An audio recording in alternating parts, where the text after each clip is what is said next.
Ayan, for today's video mga katuna, nagsaing ulit tayo dito sa ating rice cooker. Pagkakulo ng ating sinay mga katuna, saka ako naglagay ng Chinese pechay, saluyot, at yung ating okra mga katuna. Ayan, tapos niyan mga katuna, bubura natin ng konting magic sarap para sa ating pampalasa. Takpan natin, and after dyan mga katuna ay, meron tayo isang pirasong itlog. Ayan, ulam natin to mga katuna. Lagyan natin ng sibuyas dahon, at syempre mga katuna, get-getin natin yan gamit yung ating mga kuko, kasi anong silbi ng mahaba nating kuko kung hindi natin to gagamitin, ano?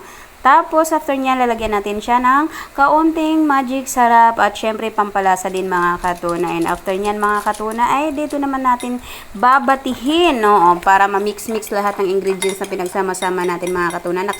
After niyan mga katuna, na ayan, painit na ako ng mantika, lagyan natin yung sibuyas, igisa natin siya na bahagya.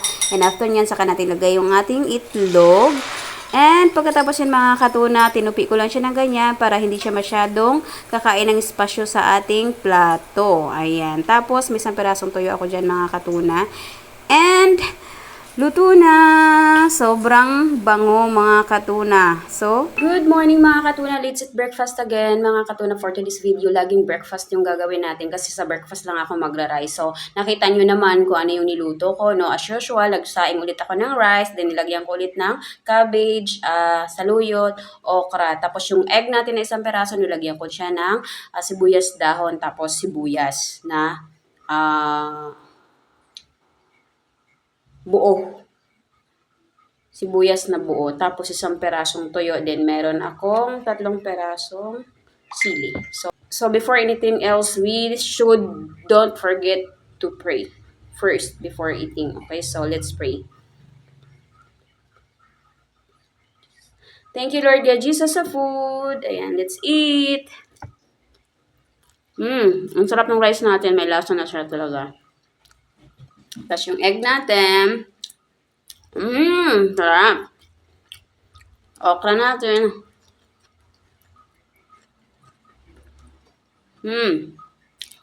Sarap. Pero sabi nila, nasa tangkay daw yung vitamina. So, kainin natin.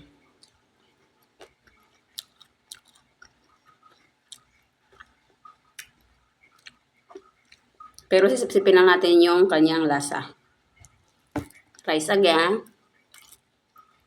Cabbage again. May ba cabbage? Ano ito? Chinese pechay. Sili.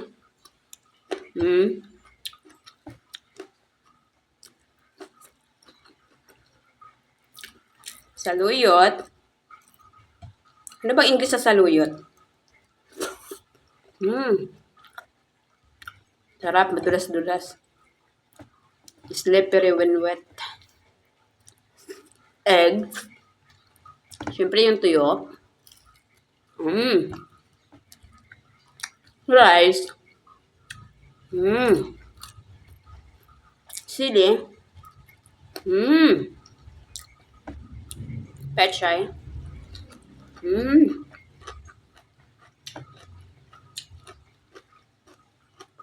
Hindi mo na kailangan ng sausawan mga katula kasi nga all in na yung lasa. Kapag naglagay tayo ng magic sarap sa sinay, kumukulo siya.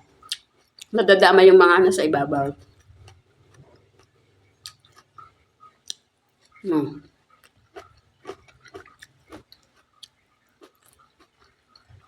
Tuyo.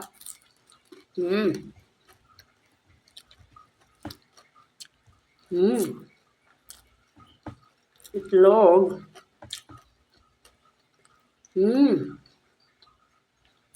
Okra.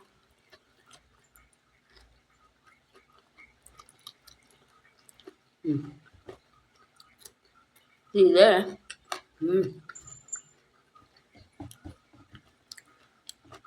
Saluyot.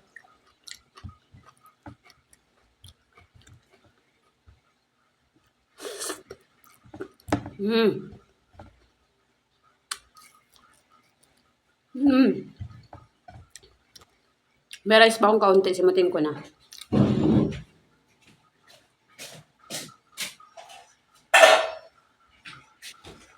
Ito.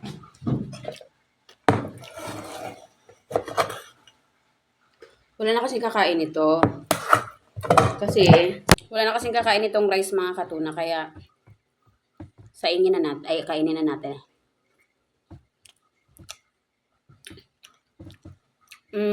Kumbaga, pag nagra-rice ako, nagiging umad ako. 1 meal a day. Pero actually, hindi siya 1 meal a day. Basta, 1 rice a day. Ano ba? Paano ba sabihin? Basta isang beses na ako mag-rice sa isang araw, which is morning lang.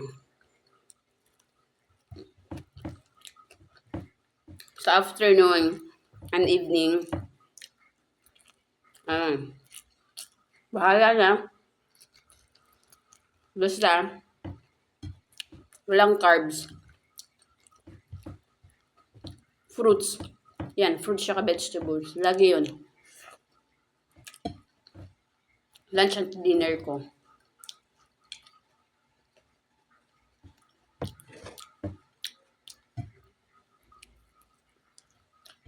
Busog na nga ako. Pero kailangan kong ubusin to kasi nga marami nagugutom. Hindi lahat nakakain ng ganitong klaseng pagkain.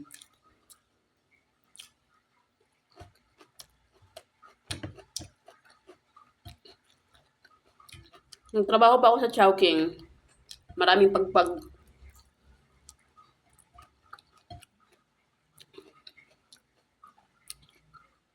Napakadaming pagpag na nag-aabang dun sa tinatapon namin sa basurahan. Kaya yung ginagawa namin, alam namin maraming pagpag na nag-aabang. Sinisiparate na namin yung kukunin nila. Yung puro buto, yung mga tirang puro buto, sinisiparate na namin. Hindi na namin hinahaluan ng mga rice. Kasi ako mismo, naawa ko Awang-awa ako, maiyak yung puso ko. Ewan ko ba, napakalambot ng puso ko. Pero sabi nila, ang sungit-sungit daw ng mukha ko. Para daw kung hindi makakakusap. Mukha ko yan po yung masungit. Personally. Pero napakalambot ng puso ko po. Mabilis ako umiyak, mabilis ako masaktan.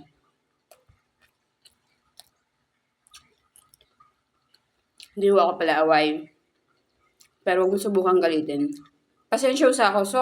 Sobrang pasensyosa akong tao. Pero wag sa point na parang sinasabi nating don't push me to my limit. Parang ganun. Kasi makikita may lintik na galit ko. Lintik na galit ni Katuna. Sobrang pasensyosa talaga ako. Tsaka kung maaari, ayaw ko magbitaw ng salita sa kapwa ko na masakit. Kasi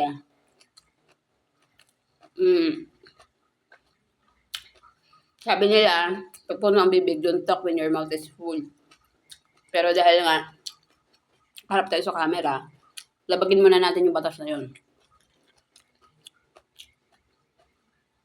Yun yung point na napakahirap sa akin kasi kahit galit na ako, iniiwasan ko pa rin magsalita ng hindi maganda doon sa taong kinakagalitan ko. Kasi pagkatapos kong magsalita, tapos alam kong sobrang below the belt na yung sinabi ko sa kanya, ako pa rin yung nasasaktan, ako pa rin yung umiiyak. Promise, ganyan ang ugali ko as in. Parang hindi ako mapatulog kasi nakasabi ako sa kapwa ko ng ganun. Ewan ko bakit ganito. Mabait naman ako. Mabuting tao naman ako. Mapagmahal. Marespeto. Maalaga. Pero, alam niyo sa totoo lang, yung pinakatotoong bagay pagdating sa sarili ko, sa ugali ko. Napakatanga ko sa pag-ibig. Shout out sa mga tanga dyan sa pag-ibig. Pag nagmahal ako, stick to one lang. Bigay todo. Alam mo yun?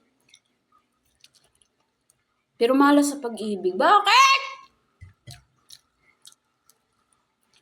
Malas ako sa pag-ibig.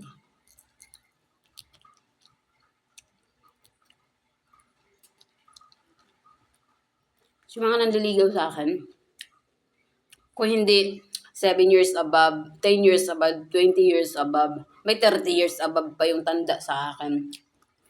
Baba ahead, tanda sa akin. Yung tipong, parang hinahabol na ng kabaong. Mga nanliligaw sa akin, wala man lang nanligaw sa akin. Wala man lang nanligaw sa akin na kasi edad ko lang. Mas matanda lang sa akin ng ilang taon. Tapos, take note,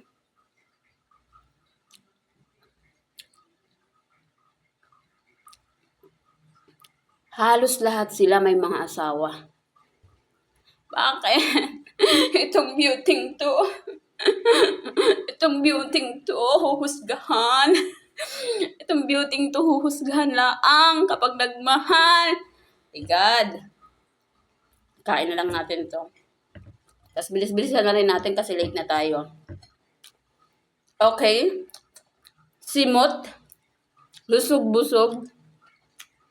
Inuman natin mga katunan ng Nature Criminal Water. Nature Spring. Criminal Water.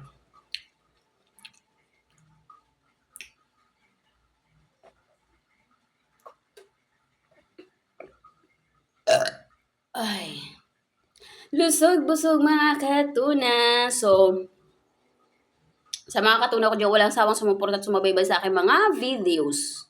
Thank you so much sa inyo mga katuna. At ito si Katuna lagi nagsasabi ng love, love, love, love, love, love, love. Alam ko naman kung sino yung mga avid fans ko. May award kayo sa akin soon.